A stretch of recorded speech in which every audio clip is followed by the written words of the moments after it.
ხალისიანი, ელეგანტური და გემრიელი დილის შოუ პოპულარული წყვილის შესრულებით. დილა იმედისა.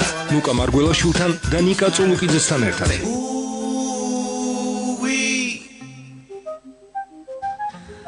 დილა მშვიდობის ძვირფასო რადიო მსმენელებო 10 საათი და 16 წუთია და როგორც დაგპირდით მობრძანდა ჩვენი სტუმარი ალერგოლოგი ნინო ლომიძე და ვისაუბრებთ სეზონურ ალერგიაზე. დილა მშვიდობის. გამარჯობათ, მოგესალმებით, მადლობთ მოწვევისთვის. ვიცი თქვენ ჩვენი სტუმარი ხართ უკვე მეორეც და მე მგონი სანამ ეს გადაცემა იარსებობს თქვენ სულისხმობით ჩვენი სტუმარი და სამწუხაროდ საუკუნის პრობლემაზე გვიწევს საუბარი. და განსაკუთრებით ეხლა მათთვისაც ალერგია აწუხებთ, მე მგონი ყველაზე ისეთი სეზონია მათთვის. არ ვიცი, სახიფათო შეიძლება ერქვას? დიახ, ბოლო პერიოდი ამ სცენარების აყვავილებასთან ერთად ძალიან ბევრი პაციენტი მოგმართავს სეზონური ალერგიის გამო. პირველ რიგში, მოდი ჩვენ განვუმარტოთ ჩვენს მაყურებელს თუ რა არის ალერგია და შემდგომ გადავიდეთ აი იმ აქტუალურ თემაზე, რაც ბევრი მსმენელისთვის არის საინტერესო. დაბალი იმუნიტეტის ბრალია ალერგია. აი ზუსტად მაგიტო ჩვენ დავიწყოთ ალერგიის განმარტებით. ალერგია გახლავთ ორგანიზმის მომატებული მგრძნობელობა იმ გარემოში გავრცელებული ალერგენების მიმართ, რომელიც როგორც წესი მოსახლეობის უმრავლესობისთვის არის სრულად უვნებელი.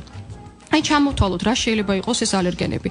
ეს არის დავიწყებთ სცენარეული მტვრით, რადგან არის ეს თემა, რა თქმა უნდა, ოთახის მტვერი, ნესტის სოკოები, საკვები, მედიკამენტები. დამეთანხმებით ყოველდღიურად ჩვენ ვართ გარემოში, ვღებულობთ სხვადასხვა საკვებს, მედიკამენტებს საჭიროების მიხედვით, მაგრამ ყველას ალერგია არ გვემართება, ხო? სხვადასხვა გარემოებების გამო, ეს იქნება მემკვიდრული გაწყობა თუ სხვა, თუ დრო გვექნება ამაზე შეიძლება ვისაუბროთ. ორგანიზმის იმუნური სისტემა იწყებს ჰიპერრეაგირებას. ანუ ამას ხაზს უსმავ, რომ ალერგია ეს არ არის იმუნიტეტის დაქვეითება. პირიქით, ეს არის იმუნიტეტის ანუ ჰიპერრეაქცია იმაზე, რაზეც არის იმ ალერგენებზე, რომელზედაც პრაქტიკულად უმრავლესობისთვის არის სრულად უვნებელი. დადგა რა ეს ყვავილობის პერიოდი, დაეწყოთ ძალიან ბევრ პაციენტს შესაბამისად ჩივილები. პირველ რიგში უნდა ერთი და იგივე გამოხატულების არის, ხო, მეტნაკლებად? დიახ, აი ჩამოთვალოთ ჩვენ რომ როგორ ამოიცნოს ჩვენმა მსმენელმა თუ რა სიმპტომებით ხასიათდება სეზონური ალერგია, მაგრამ თავდაპირველად ვთქვათ რა, რომ ზოგადად ყვავილობა იწყება ძალიან ადრე, იანვრის ბოლოს, თებერვლის დასაწყისში. დიახ, იწყება ადრე მოყვავილე ხეებით. ამიტომაც ადრე შემდგომ უკვე გვიან მოყვავილე ხეები ყვავიან დაახლოებით აპრილის შუა რიცხვებისთვის. აპრილის შუა რიცხვებიდან სადღაც ივლისის დასაწყისამდე უკვე ბალახები მარცვლოვნები იწყებენ ყვავილობას და პროცენტულად სწორედ ყველაზე მეტი ალერგიული პაციენტი სეზონური სწორედ ამ დროს არის. და შემდგომ აგვისტო, სექტემბერი, ოქტომბერი უკვე შემდგომი პიკი არის სარეველების ყვავილობის პერიოდი, სადაც აი ძალიან ბევრი პაციენტის ამბროზია არის ერთ-ერთი ძლიერი ალერგენი და შესაბამისად ამ დროსაც აქვთ ძალიან ბევრი ჩივილები. როგორ ამოიცნოთ სეზონური ალერგია? თუ თქვენ გაქვთ ცემინება, სურდო, ცხვირის ქავილი, თვალების ქავილი, ხველა, სუნთქვის გაძნელება, ისე რომ არ გაქვთ ვირუსული ინფექციისთვის დამახასიათებელი სხვა ნიშნები, როგორიც არის ტემპერატურა, იგივე ყელის ტკივილი. ყელის ტკივილი არც ერთ შემთხვევაში არ არის ალერგიის სიმპტომისთვის დამახასიათებელი. ყელის ქავილი, აი სწორედ ეს ქავილი. ქავილი არის ის, რომ ეს არის ალერგიული სიმპტომი. რა თქმა უნდა, სხვა სიმპტომებთან ერთად ცემინებასთან, თვალების ქავილთან, სურდოსთან ერთად ალბათ რაღაც გაურკვეველი. შესაძლებელია გარკვეულ შემთხვევაში იყოს კანისმიერი გამოვლინებითაც, ასე ვთქვათ ეს. ეხლა შესაძლებელი რა რეკომენდაციები მივცეთ, ხო, პაციენტებს სეზონურ ალერგიასთან დაკავშირებით? იმიტომ რომ არსებობენ ადამიანები, რომელსაც გონიათ რომ ამას არაფერი არ ეშველება. ხო, ეს ნამდვილად მცდარი აზრია და მოდი განვუმარტოთ ჩვენ მაყურებელს, რომ თუ პაციენტს აქვს ეს ჩივილები სეზონურად, რაც სიმპტომებითაც ჩვენ უკვე ვილაპარაკეთ, პირველი პრევენცია, რაც შეიძლება რომ უთხრათ, როგორ უნდა მოუარონ ექიმთან მიუსვლელად თავს, ეს არის რომ მოერიდონ შუა დღეს განსაკუთრებით მზიან და ქარიან ამის. მზეც ალერგიულია ესე იგი. იწვევს ალერგია. არა, როდესაც არის მზე და ქარი, აი ამ დროს სცენარეული მტვრის კონცენტრაცია არის ყველაზე მაღალი.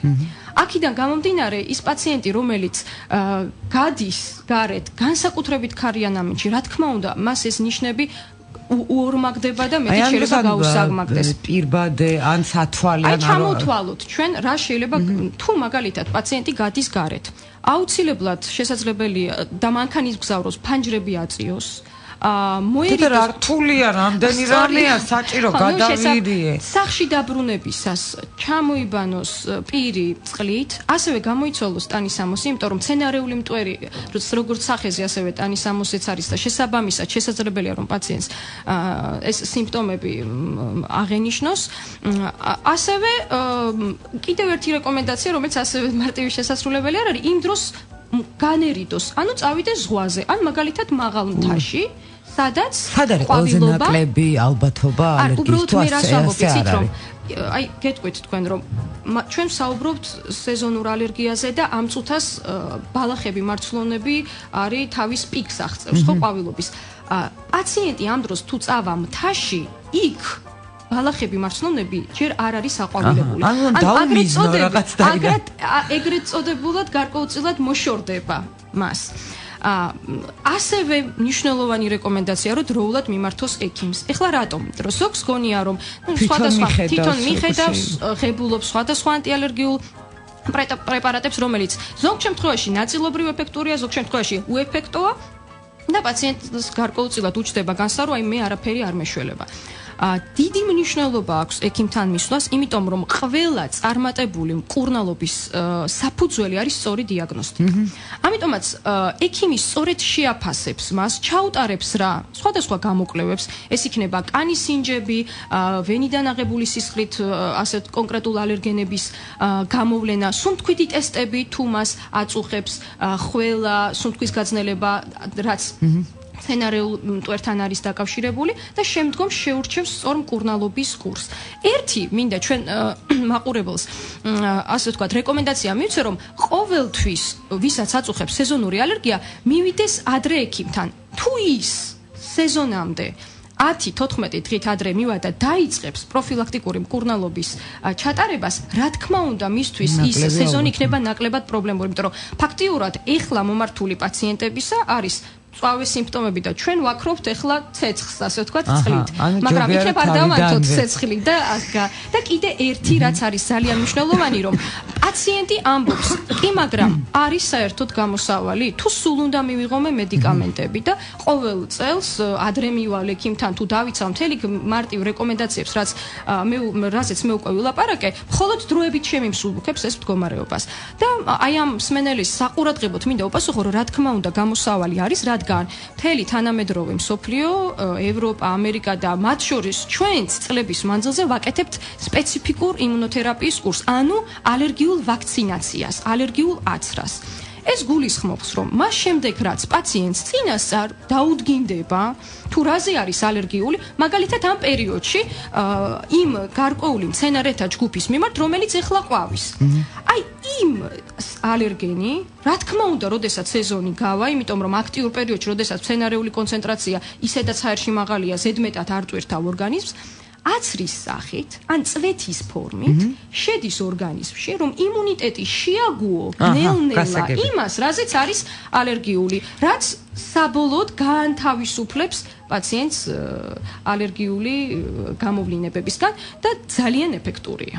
ჩვენ უნდა გავიდეთ საინფორმაციო ჭრაზე, ნახევრიანი საინფორმაციო შემდეგ დაგიბრუნდებით და არ ვიცი, ალბათ გექნებათ კითხვები, იმიტომ რომ ეს ისეთი თემაა და მithumetes ის სეზონი, როდესაც ალერგია არის ყველაზე გააქტიურებული 292 11 88 292 11 99 გახლავთ ჩვენი ტელეფონის ნომრები, შეგიძლიათ დაგვირეკოთ და დაუსვათ ალერგოლოგს კითხვები.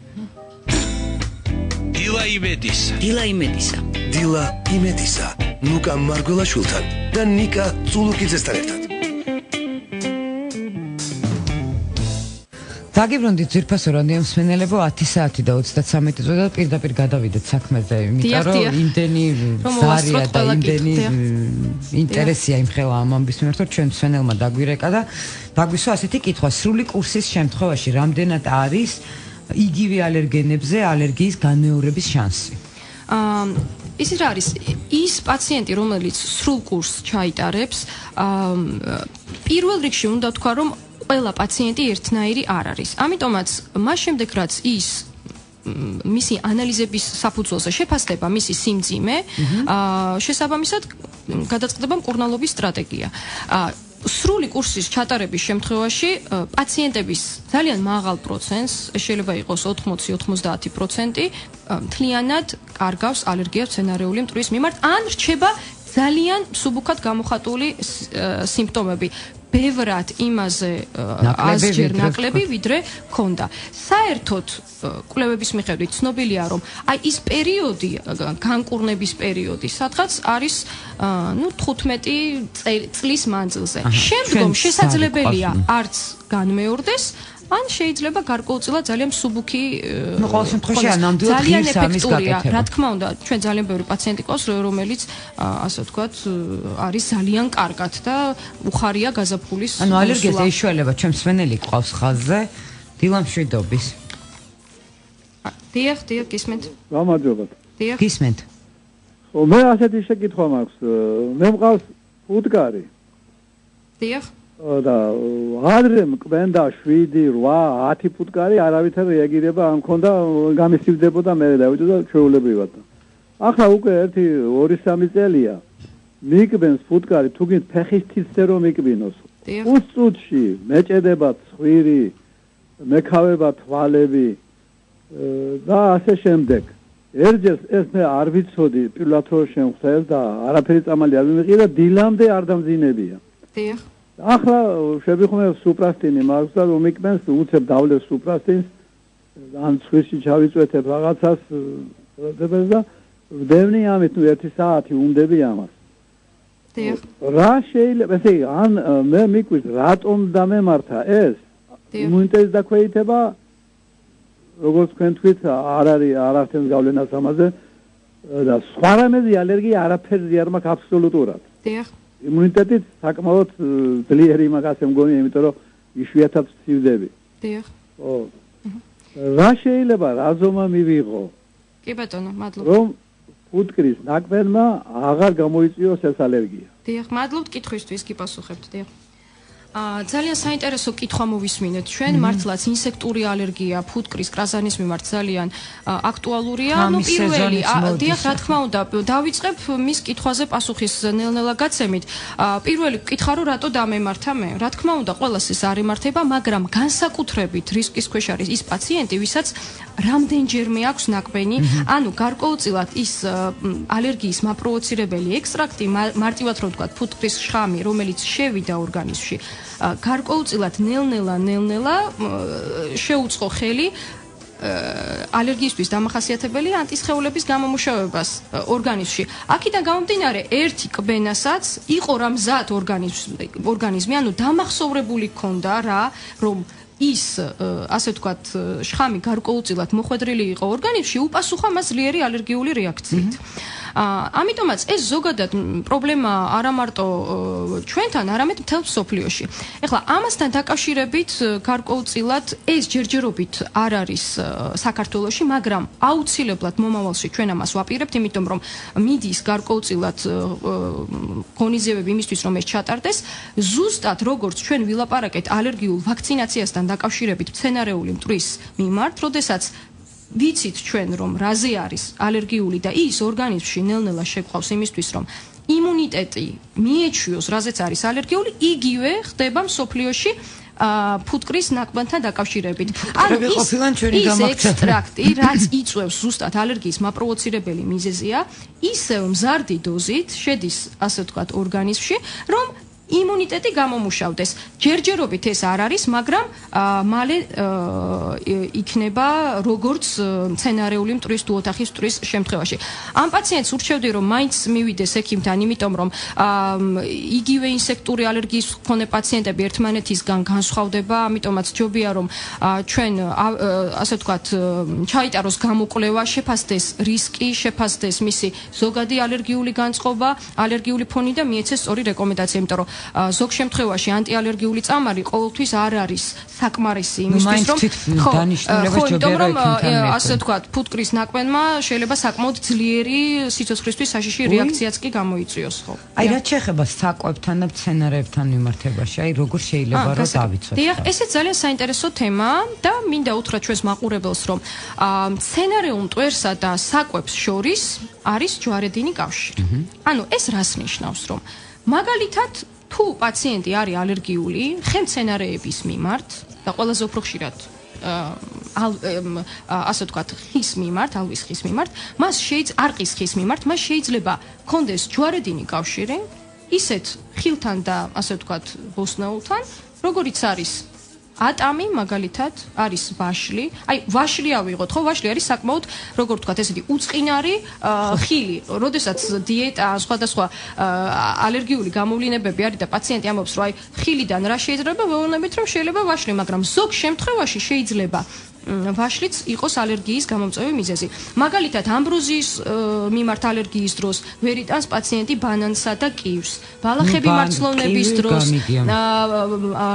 პომიდორს, იგივე ხორბალს, მაგალითად. ხორბალმაც შეიძლება. სწორედ, აი, ხორბალს და საინჰალაციო ბალახებ მარცვლოვნებს შორის ჯვარედინი კავშირის გამო შეიძლება პაციენტმა ვერ ასე ვთქვათ აიტანოს ის. რითი ვლინდება? ამას ქვია ორალური ალერგიის სინდრომი, როდესაც ხილს ან ბოსტნეულს ღებულობს და ეწყება პირის ღრუში ქავილი, წვა, აი ახალი თხილის დროს მაგალითად, რაც ასევე ჯვარედინი კავშირით შესაძლებელი იყოს გამოწვეული, რაც შეიძლება ტუჩის შეშუპება, მაგრამ აი ხوارწელს მეტად ალერგიული პროდუქტები და ნაკლებად ალერგი. მე როგორც ნიგოზი საკმაოდ ალერგიულია. რა თქმა უნდა, არსებობს. იცით რა არის? საკვებს რაც შეეხება არის ბავშვთა ასაკისთვის. ეხლა ცოტა უხვევ მეკითხვისგან, მაგრამ თქვენ რახან თემისგან, მაგრამ თქვენ რახან დამისვით პასუხობთ, რომ არსებობს ბავშვთა ასაკისთვის ყველაზე ისეთი გავრცელებული საკვები ალერგენები და არის ასე ვთქვათ მოზრდილთა ასაკისთვის ყველაზე ისეთი ხშირი საკვები ალერგენი. ბავშვთა ასაკისთვის ეს განსაკუთრებით ეხება 5 წლამდე ასაკის ბავშვებს. ეს არის რძე, კვერცხი, რომელიც არის ერთ-ერთი ყველაზე ხშირი ალერგენი. სიცოცხლის პირველ წელს გრძნობელობა ვითარდება რძის მიმართ. რა თქმა უნდა, ჩვენ არ გვინდა არ გაიგოს ჩვენ მამაყურებელმა, რომ შეიძლება ეს ყველა პაციენტს კონდეს და ამის გამო არ შეშფოთდეს. მაგრამ რძე, კვერცხი, იგივე თევზი, ხორბალი, სოია, არაქისი ხორცმაც შეიძლება რა ალერგია. ხორცმაც შეიძლება, მაგრამ პროცენტულად ძალიან დაბალია, მაგრამ არიან სამწუხაროდ პაციენტები, რომლებიც გამორიცხულია რომ ალერგია გამოიწვევს, თუ ასეთი პროდუქტი არ არსებობს. იცით რა არის? ეს ყველა არის მაღალი რისკის საკვები, მაგრამ არის რომელიც იშვიათად. ხანდახან არის რომ სიჭარბის გამო არის ალერგია, ანუ ხო, აი არის პაციენტი, რომელიც ყოველდღე რაღაცა ერთი სახის ბავშვების შემთხვევაში ალბათ ერთად უფრო შოკოლადით მე მინახავ. მე პირადად მაგალითად ეს არის უფრო კვებითი რეაქციები, ეს ტიპიური კვებითი ალერგია არ არის, უბრალოდ ამაზე დეტალიზაცია ახლა მექანიზმის დონეზე არ ღირს ჩვენს მსმენელისთვის. უბრალოდ მინდა ვთქვა, რომ მოზრდილთა ასაკში თხილი, ნიგოზი, თევზი, აი ეს არის ის ძალიან ასე ვთქვათ დამახასიათებელი და ხშირი, რომელიც შესაძლებელია რომ პაციენტს ასევე ბევრი სხვაც, მაგალითად ჭარბმა ყავამ, ჭარბმა თაფლმა, რა თქმა უნდა თაფლი ძალიან სასარგებლოა, მაგრამ იგივე მცენარეული მტვრის შემთხვევაში არის საკმაოდ მაღალ რისკიანი, ხო? არის, ამიტომ, მაგრამ ესეც გააჩნია, არის თაფლის სხვადასხვა სახეობები და ესეც ინდივიდუალურია, მაგრამ ხანდახან არის რომ უბრალოდ პაციენტს ჭარბ თაფლზე აქვს ალერგია და შესაბამისად მცირე რამდენად შესაძლებელია რომ წამლის და ამ ვაქცინაციის გარეშე არია ესეთი პრეცედენტი ყოფილა რომ ალერგიამ გაგიაროს თავისით. რა თქმა უნდა ეს არის. აი მაგალითად მოდის იგივე მცენარეულ მტვერს რომ დაუბრუნდეთ, მოდის პაციენტი და ამბობს რომ იცით რა არის? ყოველ წელს მე მიმსუბუქდება ეს ჩემი ალერგია. თავისთავად. ხა ამისთვის არის მედიკამენტური თერაპია, რა თქმა უნდა, ხა ყველას ალერგიულ აცრას არ უკეთებ, მაგრამ არის რომ თავისთავადაც გადის. ანუ ხდება ბუნებრივი შეგუება.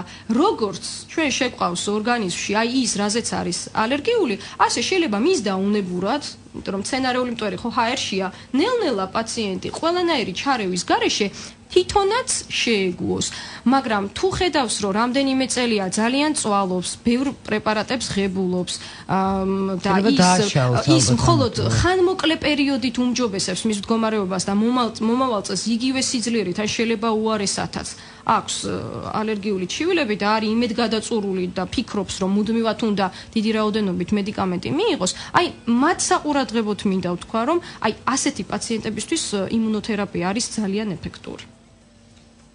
მე მაინც გირჩევთ ყველას, რომ ალბათ ჯობია, ხო, რომ თვითმკურნალობას მივიდეთ ექიმთან. იცით რა არის? შეიძლება რომ ამით კიდევ უფრო მეტად დავაშავოთ და მეტი ორმაგი ალერგია გამოვიწვიოთ. იცით რა არის? ერთი რომ თვითონ ფსიქოლოგიურ მომენტსაც აქვს დიდი მნიშვნელობა, იმიტომ რომ თვითმკურნალობის შემდგომ პაციენტი მოდის ძალიან იმედგატეხილი, ანუ თვითონ არეგულირებს თავისი მედიკამენტების მიღებას. ეს არის ახლობლის ან იგივე ფარმაცევტის რჩევით და ამბობს, რომ მე ყველაფერი გამოყენებული მაქვს და არ მშველის. არადა აქ არის ის, რომ სწორი კომბინაცია მას არ აქვს ექიმის მიერ დანიშნული. და შესაბამისად კურსის ხანგრძლივობა, რას უნდა მოერიდოს, ის რეკომენდაციები არ არის მიცემული. ამიტომაც თითქოს ნაცადი აქვს სხვადასხვა ანტიალერგიული წამალი, მაგრამ რეალურად ხო, არასწორი კომბინაციით და ნუ შესაბამისად მკურნალობაც არ არის ეფექტური. ამიტომაც მე ყველას მოუწოდებ, რომ თავარია მივიდეს დროულად ექიმთან და დიაგნოსტიკის გარეშე წარმოუდგენელია. დიაგნოსტიკა ეს არის მით უმეტეს, რომ დღევანდელ დღეს ჩვენ ღმერთის წყალობით გვაქვს ძალიან ფართო ასორტიმენტი დიაგნოსტიკის და ეს დიაგნოსტიკა ხდება ძალიან მარტივად, იგივე კანის სინჯების საშუალებით, რაც მე ვახსენე, თუ დრო გვაქვს შეგიძლია 2 წუთი. აი რო დავუთმოთ ამასაც დიაგნოსტიკის მეთოდი არის 2 მიმართულებით. ერთი ეს არის კანის სინჯის ჩატარება და მეორე ვენური სისხლით, ასე ვთქვათ, იგივე ალერგენების გამოვლენა. კანის სინჯი ეს არის ძალიან ეს არის ძალიან მარტივი პროცედურა. პაციენტი მოდის და იტარებს კანის სინჯებს. მას უნდა სულ 9 საათი, მეტიც არა. ეს საეჭვო ალერგენები, სცენარეული მტვრის, ოთახის მტვრის თუ სხვის თუნდაც საკვების, წვეთის სახით წინა მხარზე